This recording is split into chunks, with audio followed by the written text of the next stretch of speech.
Hello guys, welcome back to my 3S kitchen channel. I am Aditi and this is my mama's channel. आज आपण खूप सारे wedges use करून vegetable कोन बनवणार आहोत. चला तर आता रेसिपीला सुरुवात करू. त्यासाठी एका बाउल मध्ये 1 वाटी मैदा, 2 चमचे गव्हाचं पीठ, चवीनुसार मीठ, 1 चमचा फ्रेश मलाई, 1 चमचा तेल. तुम्ही तूपही यूज करू शकतात.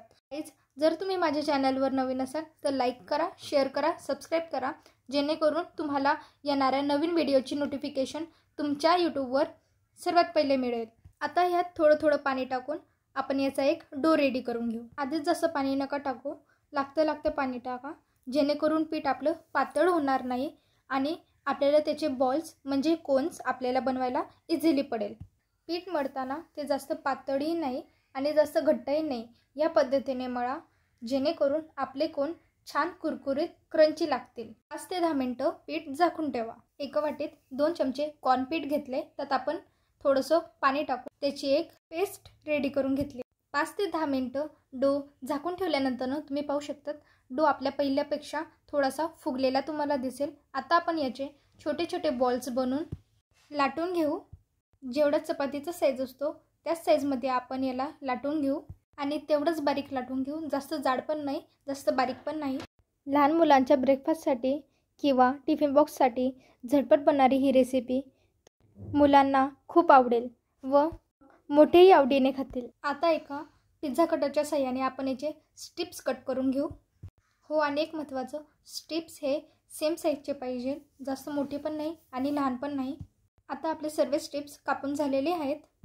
हे बघा, तुम्ही पाहू शकतात या पद्धतीने. गाईज, कोन मोड हे शॉपवर इझिली अवेलेबल असतात. आमच्याकडे अवेलेबल नव्हते, नेहमी असतात पण यावेळेस नव्हते, म्हणून आम्ही कुल्फी मोडने याला ट्राय केला शेप देण्यासाठी. आता तुम्ही एक एक स्ट्रिप घेऊन या कुल्फी मोडवर या प्रकारे एक एक पट्टी घेऊन या पद्धतीने कोनच्या मोडला लावून फिरवून घ्या आणि त्या पट्टीच्या एक कोणाला व्यवस्थित चिटकवून राहावेत म्हणून त्याला थोडं कॉर्नची पेस्ट लावत जा.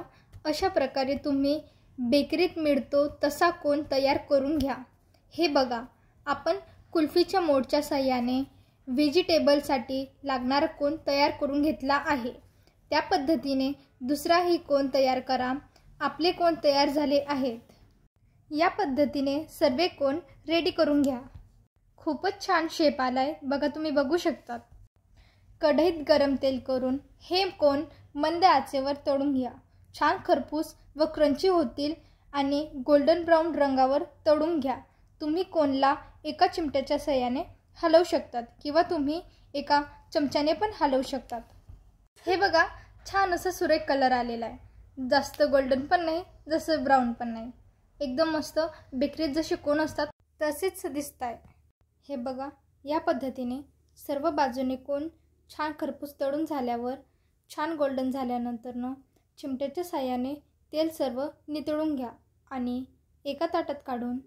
गाईज, जर तुम्ही माझ्या चॅनलवर नवीन असाल तर लाईक करा, शेअर करा आणि सबस्क्राईब करा जेणेकरून तुम्हाला येणाऱ्या व्हिडिओची अपडेट तुमच्या यूट्यूब चॅनलवर सर्वात आधी भेटेल. असेच नवनवीन व्हिडिओ तुम्हाला बघायला भेटेल व यूट्यूबची जीही नवीन अपडेट असेल ती पण तुम्हाला या चॅनलवर बघायला भेटेल. आता तेल सर्व नितळून घ्या आणि एका ताटात काढून घ्या. कोन पूर्णपणे थंड झाल्यावरच हलक्या हाताने हळूच फिरवून कोन मोडपासून वेगळं करा. या पद्धतीने तुम्ही कोन मोडपासून इझिली सेपरेट करू शकतात. अशाच प्रकारे तुम्हाला जेवढे कोन लागतील तेवढे कोन तुम्ही तयार करून घ्या. हे बघा, आता आपले क्रंची कोन इथं तयार होऊन झाले आहेत. आता सारण रेडी करण्यासाठी आपण इथं पनीरचा किस, बटाट्याचा किस, त्यानंतर बारीक चिरलेली कोथिंबीर, मिरचीची पेस्ट, धने पावडर, गरम मसाला आणि चवीनुसार मीठ, त्यानंतर लिंबाचा रस घातला आहे. आता आपण एका मिक्सरच्या भांड्यात आपण गाजरचे तुकडे घेतलेत, त्यानंतर व्हाईट किंवा पर्पल कलरची पत्ताकोबी घेतली होती. आता आपण या सर्व भाज्यांना बारीक करून घेतले. आता यातलं पाणी आपल्याला ह्या प्रकारे नितळून काढायचं आहे. आता आपण ह्या व्हेजेसला ह्यामध्ये मिक्स करून घेऊ. आपण इथं व्हेजिटेबल कोन बनवतोय म्हणून आपण इथं भरपूर प्रमाणात व्हेजेसचा यूज केला आहे. ह्या प्रकारे हाताचे किंवा चमचीच्या साहाय्याने सर्व मिश्रण एकजीव करून घ्या। आता आपण ह्या कोनमध्ये ते सर्व मिश्रण एक एक करून भरून घेऊ।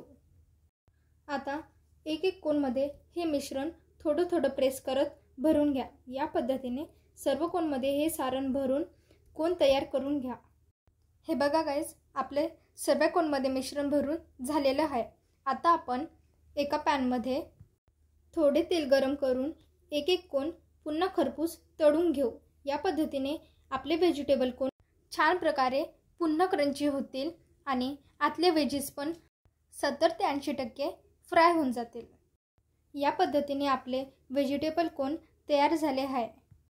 चला तर गाइस, आता 3S किचनला सबस्क्राइब करा आणि बेल आयकॉनची घंटी वाजवा। जर तुम्ही नवीन असाल तर लाईक करा, शेअर करा, सबस्क्राइब करा आणि व्हिडिओ कसा वाटला तेही कमेंटमध्ये सांगा। Okay, bye.